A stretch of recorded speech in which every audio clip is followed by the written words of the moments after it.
Welcome to Leap Into Your Story podcast, where you discover your inner story, break down the process, and meet others who've done it so you can leap into your own story. We interview amazing guests who provide powerful insights that inspire you to get your story told. Be sure to visit our website at leapintoyourstory.com, and while you're there, subscribe and like us via your favorite social media network. Now sit back, get ready to take some notes, and let's get started. This episode of Leap Into Your Story podcast is brought to you by Leap Into Your Story course. Visit leapintoyourstory.com, where you have a guide to get your story told. I'm Victoria Anderson, and welcome to the Leap Into Your Story podcast, where you discover your inner story, work through the process, and meet others who've done it. We interview amazing guests who provide powerful insights that will inspire you to leap into your own story. Be sure to visit our website at leapintoyourstory.com, and while you're there, subscribe and like us via your favorite social media network. In this podcast episode, we're going to be discussing rescuing lost stories and family history. My guest today is Natalie Zett, writer, actor, photographer, and musician. She is also a graduate of Luther Seminary in St. Paul, Minnesota, where she received an MA in systematic theology and also holds a business administration degree from Ursuline College. As a freelance journalist, she's written for magazines and papers since her late teens, including the award-winning community newspaper in St. Paul, the Park Bugle. Natalie is passionate about writing and has helped others write for community newspapers at the Loft Literary Center in Minneapolis, Minnesota. However, in her last few years, she's added family historian to her experience and brings us to today's topic. So welcome, Natalie. Thank you so much for joining us. And it's a great pleasure to have you on here. Now, before we dive into some of our interview questions, why don't you take us on your journey and tell us, how did this all get started? Well, it probably got started before I was born, Victoria, but I think that it ostensibly got started when I relocated to the Twin Cities, and I'm talking about Minneapolis, St. Paul, Minnesota, on a lark. I came here to go to graduate school, but I had never been here before, and I was considerably younger, so I wanted to start over. I had done theater, and I was living in the UK for a while and doing some really kind of cool stuff, but I wanted to just start over with no family, no relations, no nothing. I wanted to just have a clean slate. And I made the decision, of all places I could have gone, to this place because it felt like home, ironically. I wanted to get away from home, but I wanted it to feel welcoming, and it certainly did. So that's how it started, I think, a lot of it. And we were talking before we went on the air. I was talking about how some of us seem to have a locating device within us, and we don't really know what that is. But it turned out that I landed into an ancestral homeland without knowing it. So I think that's the biggest thing. I usually have started my story talking about how I learned about the Eastland disaster of 1915, but it really started when I moved up here. So I was being primed. And then in 1996, my father died. And I think because of that death, I was quite open to things that I normally would not be open to, like trying to make connections, trying to make sense of life now. It was like meaning everything. I had changed, everything had changed. And about a year after that, my mother's half-sister, who was a reporter in Chicago in the 1930s, and who I thought was dead, we weren't that close on that side of the family, sent me a 38-page family history from that side of the family.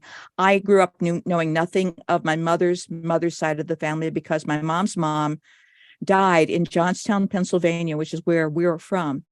And my mother just had no connection with that side of her family because the rest of them were in Chicago. It's a basic immigrant story. They go from town to find work. And so there was that big separation. And because my mother grew up without a mother herself, she would say things like, well, you can't miss what you never had. And I didn't believe it. I just didn't believe that that was true.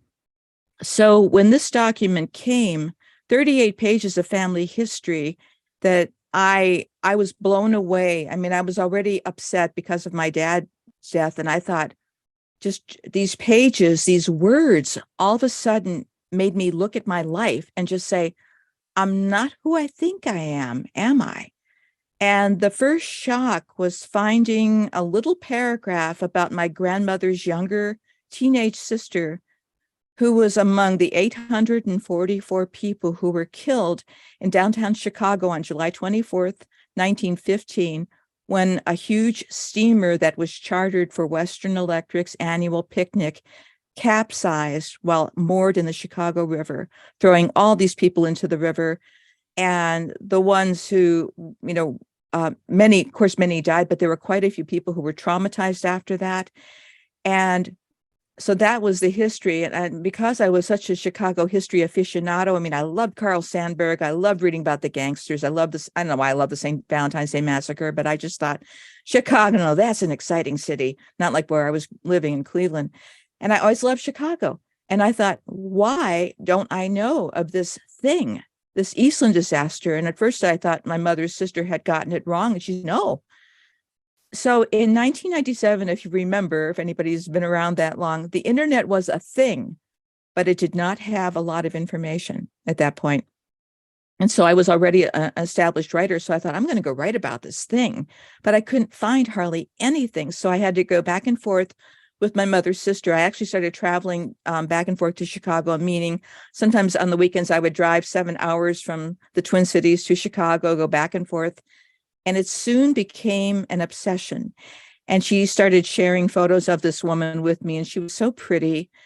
And I had to wonder what could have happened if she had lived.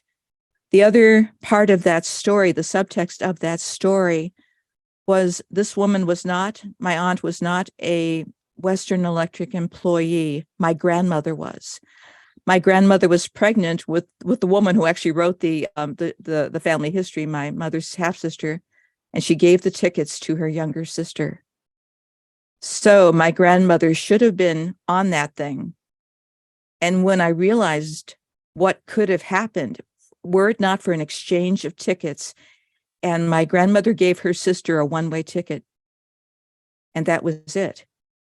And so I thought, oh my gosh, it could have been Grandma, and she could have died, and we would have never been. My sister, not my mom, my sister, my sister's children would have never been. And again, I didn't mean to be glib, but I thought her name was Martha Pfeiffer, who died. I said, Martha, I owe you one. And that was the first time I think in my adult life I connected with an ancestor, not a direct ancestor, but an ancestor in that fashion. I thought, oh no, because these aren't just names and dates and pages. They're not just photographs. This was a living, breathing human being, a soul who didn't even reach her 20th birthday. And there were so many like that on that ship. And I thought, I don't know how I'm going to do this, but I'm going to make sure people know about this freaking disaster. And so I was all riled up. I thought, oh, and it was a study in futility for a while trying to get this information. But back to this document, this 38-page document, as I was reading, more shocks came my way. I saw that on the same side of the family, my great-great-grandmother and her children had also immigrated up here, just across the border from where I'm living now, in a small village in western Wisconsin, not even an hour and a half from where I am. And I had hundreds of thousands of relatives above ground and below ground that are already here. And I thought, again, why did I come here? So that I grew up with the kind of nurture, not nature. You make your own path. I am the captain of my soul, all this sort of thing. And I had to start questioning that, because I thought, who's pulling my strings here? And the other thing I realized is I was nearly following in the footsteps of this great aunt who was killed She was born in Johnstown. I was born in Johnstown. Her family moved west. So did mine. They ended up in Chicago. Mine were in Cleveland. And again, of course, I kept going. And she spent a lot of her summers in Western Wisconsin, where I spent a lot of time. Because again, I would visit there a lot before I knew this connection, because it felt like home. And so between my father's death and all this information, I was a bit of a train wreck. I was really I was thrown off center. And I think that's the best place to be open to the things that were about to unfold in terms of the supernatural, paranormal, whatever you want to call them. So hopefully I've answered that question. You have. So I think we kind of started to go into some of the benefits of the exploring the family history. Is you realize there's more to you than you realize too. And also the ability to speak for the dead. Mm-hmm. I like that. Share their life. Even in this case, somebody's very young at 19, but you've now brought that person in essence to almost back to life. Not necessarily physically, but raised people's awareness of not only the tragic event that nobody has ever heard about. That I've never heard about that. As we were talking, I said, I have family on the East Coast and in between, and this first time I've heard of that. But the ability to take that and bring it out, even if it's over 100 years old, and that's kind of just, for me, it's like you're bringing that person back to life. You're giving them maybe a bigger purpose than had they even lived, because of something like that. I totally agree with you. And I like the way that you put that, because I found that I wasn't consciously doing this, but as I gave my time and my life force over to this story, it was as if she did come back. Maybe she was always there. I really don't know. I mean, she's in my DNA. That's the other thing too. As years later, I learned about genetic genealogy, and I've done quite a bit of work along those lines besides the family history and records.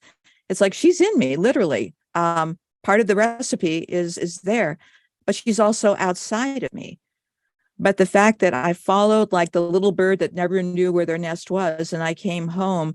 The other thing with my life up until that point, I never, other than where I was born, I never felt at home in any place until I moved here.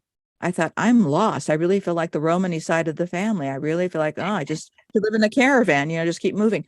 But I thought, no, this is it. This is it. And I began I was trying to write an article. A little article is all I wanted out of this thing. And I thought, I'll be done with this vexation, whatever this thing was. But the more pulled in I got to the story, the more things escalated that I couldn't explain. And because some of these things were just so bizarre, there was really nobody I could talk to in terms of, the people who would believe me were a little bit too excited about the topic and were I thought, you need to center yourself here. They were just, they would go and seek these experiences, which I never did. I have a deep respect. It's like, I'm not going to go into some abandoned house and start yelling at people. Are you kidding me? No. They find, yeah. And because, I grew up with a family on my father's side. This is my dad's side, very different, similar group. We're all from Central and Eastern Europe. But that side of the family, many of them were practicing fortune tellers, mediums, tarot readers, whatever. And this is Eastern Europe tradition. It's not Wicca, not anything like that. It goes way, way back. I don't know how far back, but they were from an area that's, the Carpathian Mountains. And they are their own brand of things. And they did not teach us anything. We just watched them. That's the other thing. Nobody sat down with us and said, now you need to do whatever. But what I learned by watching them was be afraid, be really afraid. This stuff is real. And I did not want this stuff, again, visiting me at home. And the other thing, too, was respect.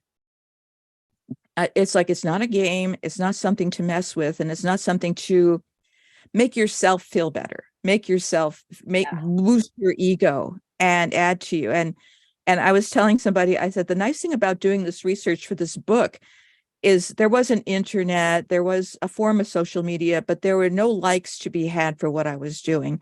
There was no acknowledgement for, I had to really do the solitary path, bolster myself up, because it was me and the dead. And then my mother's sister, for the most part, who was in her 80s at that point.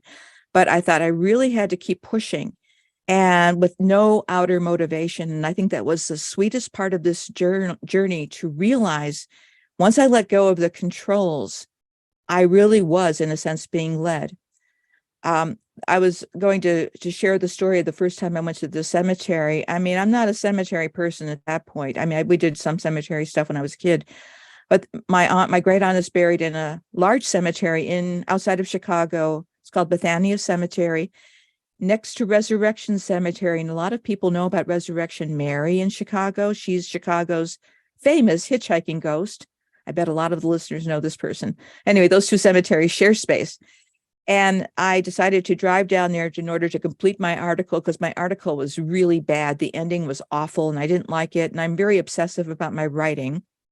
And so for this little article, I drove all the way down to Chicago to the cemetery. And I thought, wait a minute, is it going to be open? And then once I got there, it's freaking huge. And because it was a Labor Day weekend, the offices weren't opened. And I just didn't know what to do. I thought, how am I going to find these graves? Oh my God. And hundreds of thousands of graves. And so I parked my car, started walking around. I thought, where are the old graves? Maybe they're in the front. I don't know. And I just kept running and running. And then I was getting insane because it was really hot and I hadn't had enough to drink. And I thought, oh, I'm such a fool. And I was walking back to my car to get something. And then suddenly I tripped. I didn't fall down, but I was like pointed in a direction. In front of my car, I had parked right in front of my family's graves. They were right there and I did not see them. And I don't know what that was. People have given me these explanations. I don't know what it was, but there were three little trees that were intertwined with each other, almost braided in front of this thing. It's long gone. I don't have a photo of that. I have an old Polaroid that faded, but I parked right in front of the grave. So there is the grave where my aunt was buried. And it says in German, on the Eastland, rest in peace, Martha Pfeiffer. So somebody in the past wanted somebody in the future to know not just that this person died, but how she died. And then behind her are the graves of my great-grandparents, which again, I didn't even know that they had immigrated. I knew nothing about them. And then my grandmother and my aunt had a baby sister who died at age 3 of something called black diphtheria in Chicago.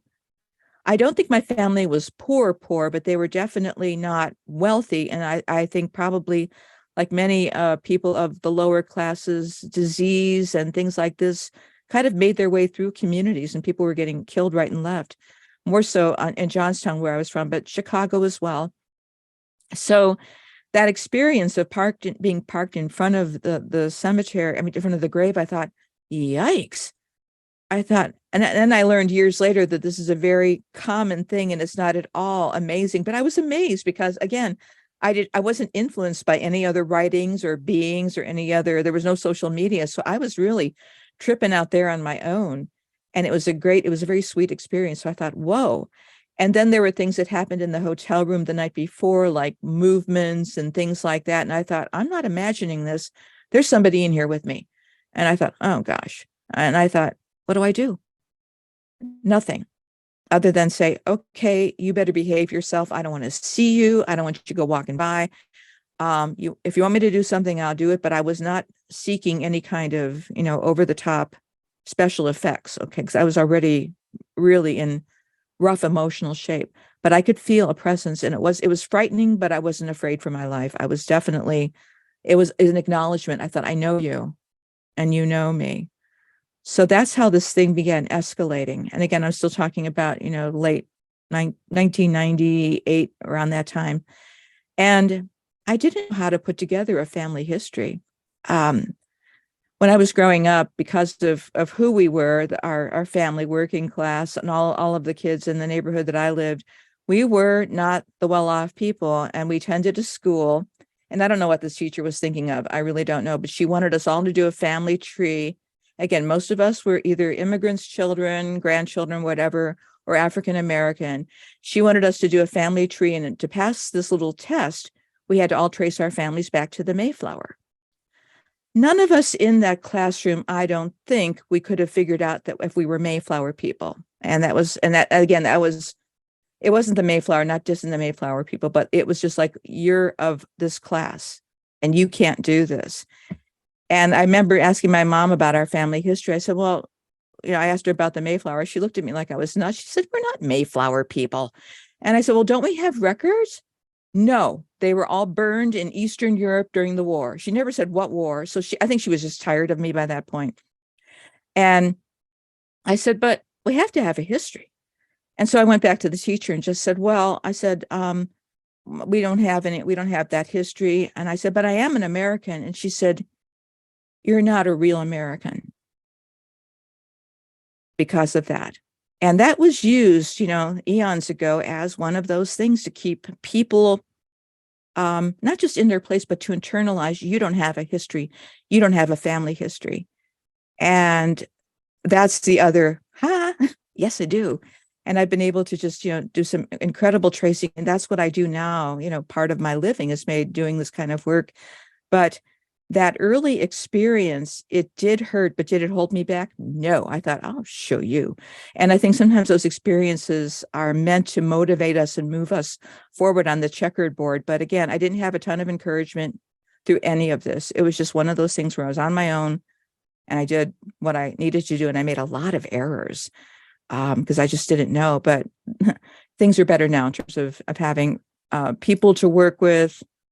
God knows the internet is just like a wealth of information, but, and I'm really grateful for that. But so I stumbled my way through and did that article, and that's where I thought I would end it. I didn't want to write a book, but a book happened anyway. Wow, that's interesting. There's a couple of things I want to ask you, and you kind of hinted a little bit. I'm going to see if my cat, we might be photo bombed or video bombed the cat. I'm trying to keep her in place. It's not working so good. So we'll see. Okay, don't worry about it. We got several photo bombers out here, so we're good. At least she's not jumping on my chair, swatting me from the back on occasion. So, but one of the things that you hinted, kind of that, paranormal occurrences are kind of goes along with the territory when you're, working with genealogy and tracing family history. Is that something that you were kind of hinting, but have you talked to other people in that business? And is that something normal? I think the paranormal is very normal in genealogy, but here's the kicker. I was going to tell you, there was a guy who wrote a couple books on the paranormal and genealogy, a well-respected genealogist. He is a former child actor, and I think he's still around. We wrote last year, early part of 2022. His name is Hank. I think it's Hank Z. Jones. But I think he was a Disney kid at one point. But anyway, he's become a noted genealogist, but he has two books that I think he self-published about all these people, I guess thousands of them, that wrote to him about the same kind of experiences. So it's not unusual, but I think the kicker is this. And again, I'm going to be careful how I say this, but many of the people in this area are quite traditionally religious, and some of their religions do not permit the paranormal to visit them during genealogical explorations. So therefore, if that does happen, would they share that? Would they be open about that? I don't think so. And again, I come from a very mixed religious background myself, just my own, but also my family is just everything. We've got Ashkenazi Jewish, Byzantine, Orthodox, Lutheran, Catholic, and I've just met some Muslim relatives in Turkey. So we got them all. So, but some of those do not allow for this type of experience because, face it, you can't control it then, right? And so I think that it happens probably even more frequently. But for myself, with that background that I have it as well, when it started happening, it did scare me. And I even called my mother. I said, Mom, I think she's in my apartment. And she said, well, she's not going to hurt you. I said, you got a point. So it was just one of those kinds of things where just relax, But I think for some people, anything that doesn't fit that what they've been taught can be really frightening. And again, deep respect and love for those people too. When that stuff happens, I knew that I needed to start writing it down, because someday I thought I'm going to talk myself out of it. And I thought, no, not this freaking time. I'm going to honor this. I have to. And I don't know why I was so adamant and almost dogmatic about this, but I thought, I've got to write this down. And I also felt the connection between life and death. The veil was broken. And I thought, oh my God, on some other level, this woman is still going on. And on some other level, we are deeply connected. And if I don't pay attention to her, I'm going to miss so much. And she's brought me to this place, I would have to say, Victoria, the place where I'm able to help people. I'm able to connect people to their families. I'm able to assure them just because they're dead doesn't necessarily mean they're done. They can go on. And when I finally did get the book together, and I was actually, it took me years really. And I had a few years off, and I had a car accident, and I was working on getting my memories back, but that happens. When I was putting it together, my mom was in the midst of dying. And so what I did is I rushed the edits out, because I thought my mom has to hold her history before she dies. And so I rushed the edits. I got it to her the early part of 2022, and she died a couple of weeks later. But my sister only recently left me a voice message from my mom where she said, got that but damn book finally, and I'm holding it and finally finished it. All this funny stuff that my mom was really funny. And we have this gallows sense of humor.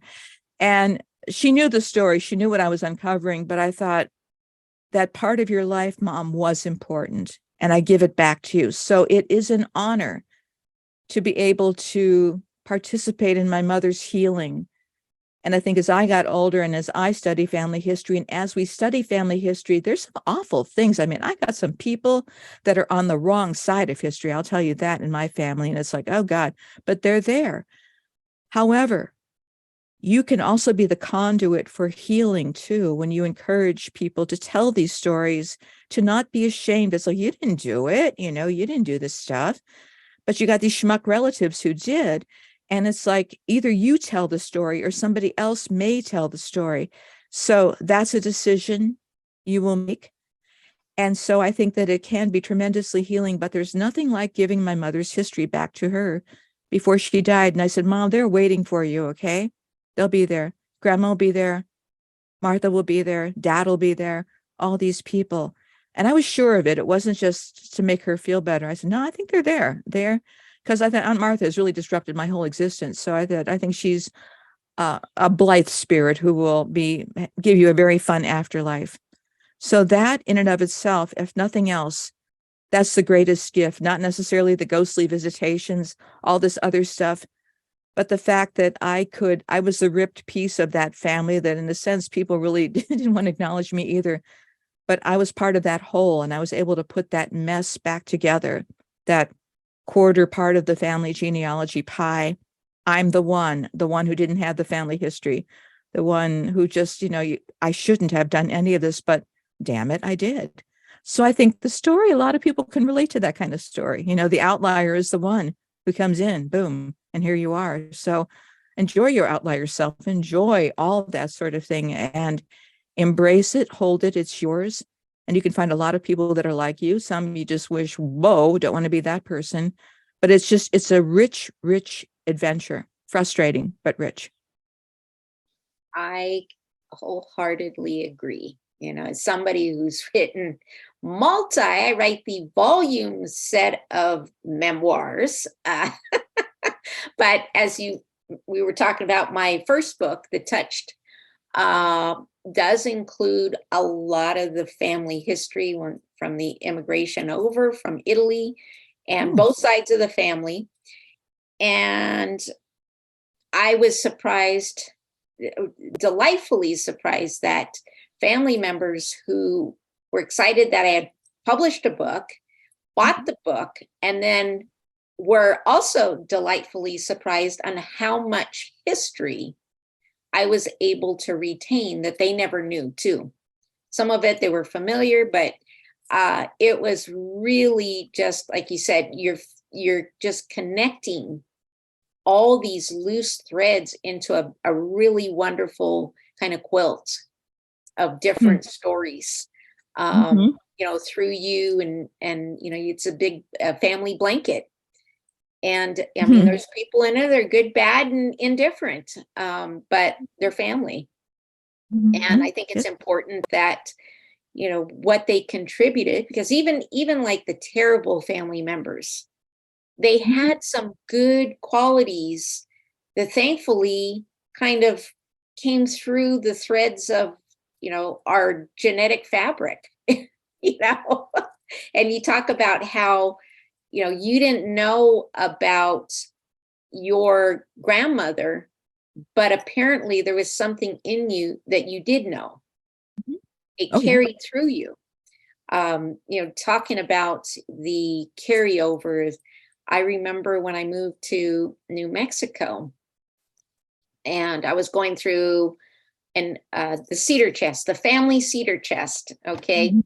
And I had never seen it. I never seen my mother talk about it, but in this little tiny box, you could see this old, probably cardboard box. And on the front, it had Elizabeth, which was my grandmother's name. I Mhm. opened the box and it was filled with her little pieces of broken jewelry. Oh, She had saved all the jewelry. oh my. Well, my husband is a jeweler, so he was able to Oh, repair all those pieces of jewelry. So now I have them. dude. Yeah. So she would Oh, save all her little, it was like maybe four pieces, and you could tell they were well loved and well worn. And I looked at that and I'm like, every single one's broken. And my husband's like, I can fix that. Yeah. I love that. I love that. You So, said, I'm sorry, go ahead, Victoria. No. oh, no, no, no. So I says it does carry through. Maybe, I mean, what's the likelihood I find someone? I mean, he didn't start out as a jeweler. I mean, when we started to date, he got into Mhm. it because of his roommate who needed a solder guy. And so, yeah, I think there's a lot of groundwork that may Mhm. be coming through from the Mhm. past that we are Mhm. not aware of. But then it shows up and it's like we give things new life. I love that. That's when you're talking that way about just what in this, what's inside of us. In my book, I have a quote: "The blood remembers what the heart never knew." Mm, And the blood, my dad used to always have a saying, "It's in the blood, it's in the blood, it's in the blood." And I thought, what are you talking about? But um, it is. There's something in the blood, and sometimes that part of the blood is activated. Not everyone has that activation or is drawn to it, but when it happens, it's like you have to go. It's just wherever it leads you, whether it's to broken jewelry, right. Chicago, wherever, because it's also part of your quest. And as you engage with your own past, you rearrange your present and I think the future. As you have your books, I have my book, my stories. It's like we don't know 100 years from now who's going to grab our stuff and kind of go, who's going to need that. I would have loved to have had information from this great aunt who was killed. I mean, I have a couple writings of hers, but that's about it. I have actually my grandmother's, her sister's autograph book. They used to do autographs back then from each other. So these little wretched sayings that they would, I guess it was gallows humor back then, but it's just like, that's all I have. And us will have, millions of cat videos, some of us, and things like that. But it's like we have the challenge of how do you curate all that stuff for the message that you want to give your future memento mori. You remember, hey, I'm a future dead person. Do I really want you to look at reams and reams of cats, or do I really want you to, learn what I've learned, hear about aspects of my life, that sort of thing. So I think that's the challenge for our being alive in this wonderful day and age of all this technology and that sort of thing. So it's a different challenge, but the challenge is still the same: how to curate, which message do you want, and are you willing to have your life capsize like this ship was to let it live? Yeah. Yeah, you shouldn't wait until something tragic. You should thinking about what, and I'm a big advocate of this, and I talk about it in my talks when I'm doing speaking engagements. I talk about it in my courses, the importance of legacy. Mhm. And like it says, and I love how you phrased it. Think of yourself as the future dead person, and what do you want to be remembered for? Kind of. I That's important. It's, and I think there's a lot of 30-second dance routines going on. Think about maybe something a little more enriching. I mean, you're entertaining for a few seconds, but you should think beyond the few seconds and think about, as you call it, the memento mori and the Mhm. future dead person, and what do you want to leave as your legacy once Mhm. you're gone, not Exa only to family, but to the world. Exactly, and I know you're doing that, and I'm trying to do that, and I think too, the whole thing of, in a sense, having that servant mentality too, so it's not just, "Look at me." I mean, it's like, "Yeah, don't look at me. Look at what I do. I'm really not that interesting," but look at what, um yeah, in terms of, if you look at, I was thinking of Cyndi Lauper's son, "We're not the fortunate ones, and girls, we want to have fun." It's like, we're not the fortunate ones, but look what we've been able to do, Exactly. with, and also too, the other thing too, I'm a real advocate for people, Italy, Southern Italy was another group that was well represented in that labor, those laborers that were in these, like Western Electric and in Johnstown in the mines with my folks. So it's just like there's a shared, history there. And in a sense, too, we were all told, you're not quite, with the rest of these folks. So it's just like, wait a minute here. And it's just like, I'm going to stand up for my people. I'm going to stand up for the ancestors, for my grandfather's sister who signed her name with an X. I'm going to stand up for her because I can write in several languages and read several languages because of what they were willing to go through. And I think there is a good kind of humility that happens out of that when you realize what your folks, your grandparents, your great grandparents went through to bring you to New Mexico at this point, and what you're carrying, and what I'm carrying here in the frozen tundra of Minneapolis, St. Paul. And as much as I gripe about this, that, and the other, I thought I can sign my name, little things like that. So, um, I think it's good for all of us to remember. And I think when we have that attitude of how can we inspire, the best thing I tell people, it's like, I take care of the book. The book is not going to take care of me. I have a job. I do whatever. The book was simply for my family. I'm amazed that people are interested in it. But the best gift is if you look at something like my book and you're inspired to do your own family work, that's great. Several people have told me, friends of mine, that they gave their book to my book, to somebody who was dying. And I thought, oh, and they found it comforting. And I didn't write it for that. But again, there's also, as you probably well know, there are the unintended consequences of something that we put out in the world. People will see things that we never did, but it has to get out into the world first. I I didn't write to mass market anything. I wrote because my family needed to hear this. If anybody else cares, fine, but that's not why I did it. But sometimes when you're specific and basically play to a small audience, it blows up, which I think is it's contradictory to what you're told. You got to do big. It's like, no, I don't, and I won't. I will follow whatever spirit that leads me down the path that leads me. And that's where I have the best coincidences, the best connections, all that sort of thing. So I say, just, yeah, follow what makes sense. But I hope people are inspired to do their own work and come up with your treasures. There's some wacky stuff that you can find. Definitely. And I'll tell you, as a writing coach, one of the biggest fears that people have about memoir writing is that, they don't want to put all the stuff out there because they're afraid of family backlash. Mhm. And, Oh, I wonderful always just say, don't focus on that person. It's your story. for you. It's your story.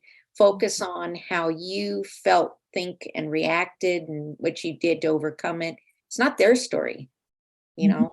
I Very said, well. don't let them live in your mind. Don't let them live in your book. They're just one little chapter in the whole book. And, that's how you focus on it. But there are people who are fearful of that. Mm. Um, Yeah.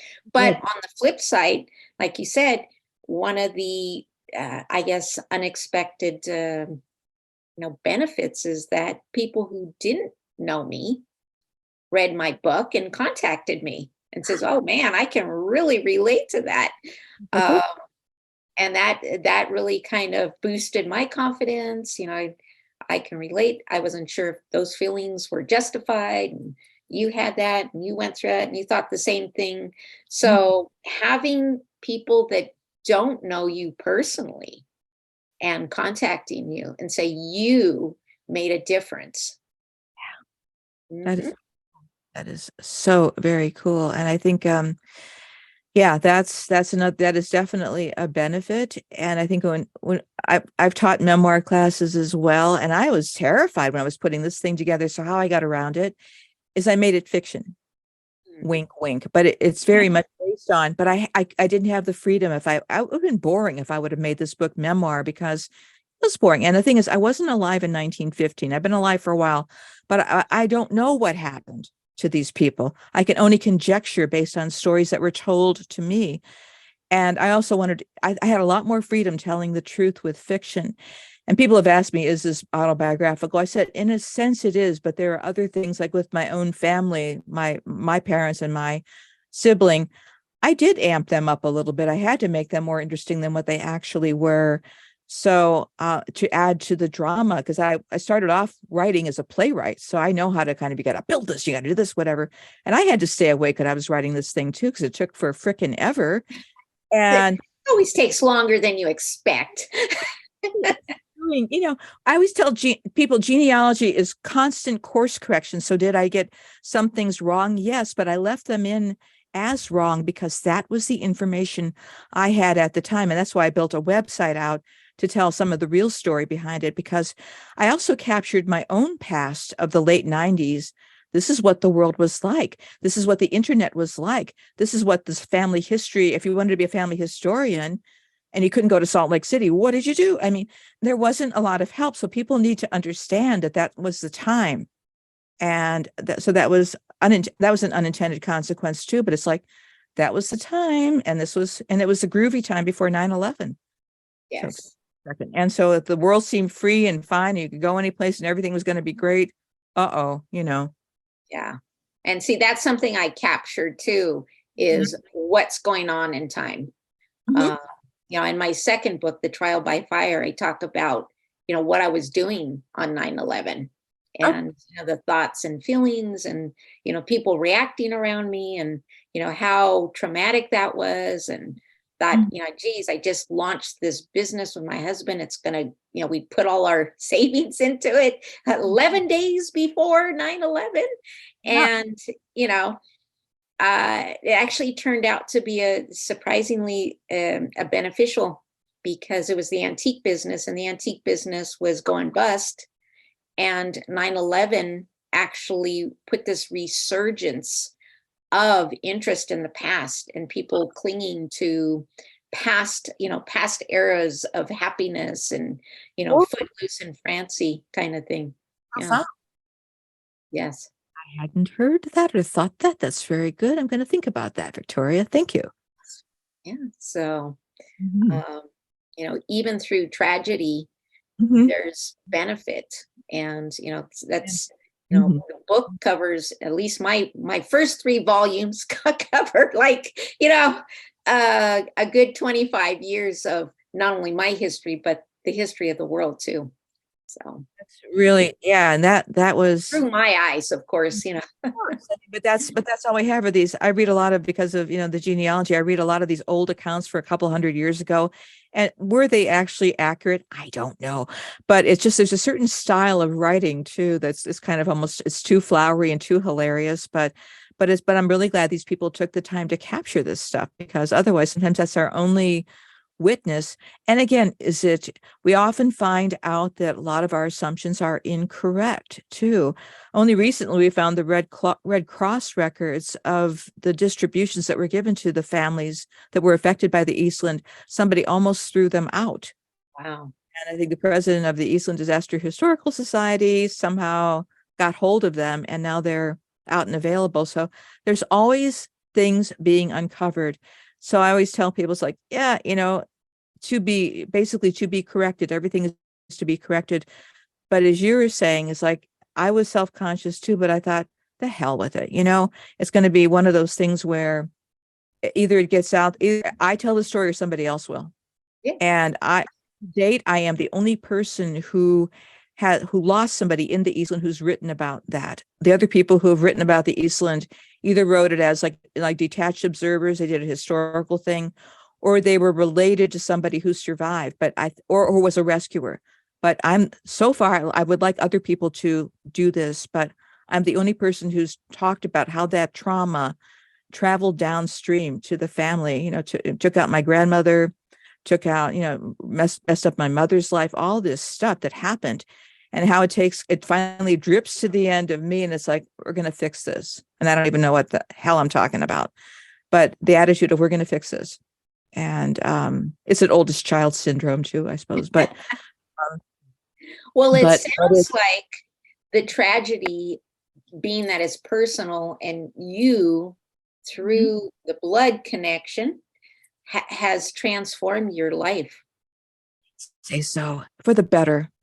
I would say for the, yeah. And at the time, though, I think you're alluding to this too. You have to be kind of willing to walk in the dark and trust that you will end up in a place where things make sense. And I would have to say the last year, 2022, losing my mother, and then I have family in Ukraine.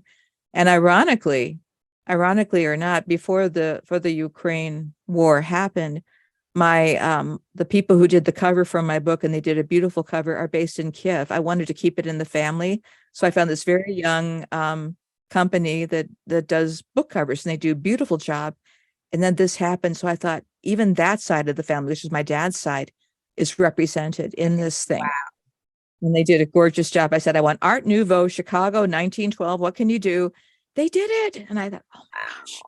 Yeah. So and they're lovely. And I thought, it really is a family affair. And the other thing about my great aunt who was killed, she wanted to travel all over the world. So every so often I'll look at my Squarespace stats, Mumbai, Afghanistan. I mean, she's gone everywhere at this point. So it's like all through Europe, South Africa, Argentina, Venezuela. And I thought, you did it, Aunt Martha. We did it. You're all over the world. See, it's come full circle and got your closure, and she's living through you. And I think she's going to do well on her own too, Victoria, truth be told. I think she's one of those controllable ones. Is like, get over here. Yeah. That's okay. That's okay. That's awesome. So, well, I think we've come to the end of our interview today. I do have one last question. Where can we find out more about you and your writing and anything else we'd like to know? Where can we find out more? Well, my name is Natalie Zett, and I'm on all the socials, but excuse me, I'm losing my voice. I'm not used to talking this much. Pardon me, but my book is called Flower in the River, not flowers, but Flower in the River. And that's the name of my website. So it's www.flowerintheriver.com. And now I have had enough traffic on it where it actually pops up now. It didn't used to do that. So it's out there, but my name, and again, I'm on, LinkedIn, Instagram. That's where I have my, quasi-professional accounts. I've heard from a lot of really interesting people throughout the last year, even though, again, I really wasn't into doing much promoting. I was into being a griever last year. I was a professional griever, losing my mom, and I really didn't have I just kind of went through almost like an automaton. But this year, it's like I'm getting myself back. So it's just fun to hear from people and get my footing back. And right now I'm working on a podcast about the book because of some of the amazing questions that people have asked me. And I'm doing the audiobook narration, which is, had I known, talk about another going into the dark. It's one of those kinds of things where uber challenging, but almost getting it done. Had to wait for construction season to end because I don't have a soundproof location. So I've learned a lot of more than I ever wanted to know about audio producing. So that's what's going on. Welcome to the podcast world. I'll let you know. That's trial and error.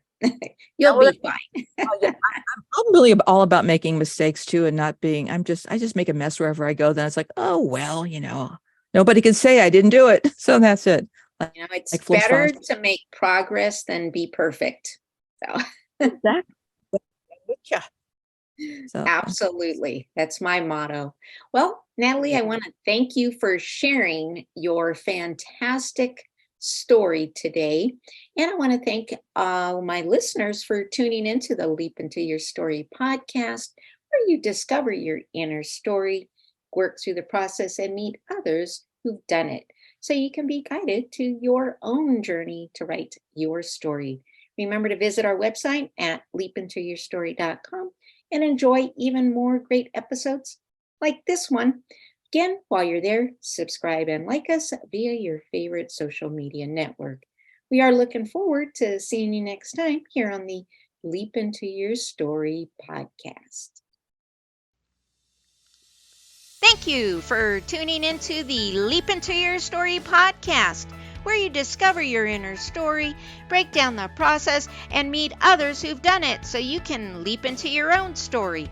Remember to visit our website at leapintoyourstory.com and enjoy even more great episodes like this one.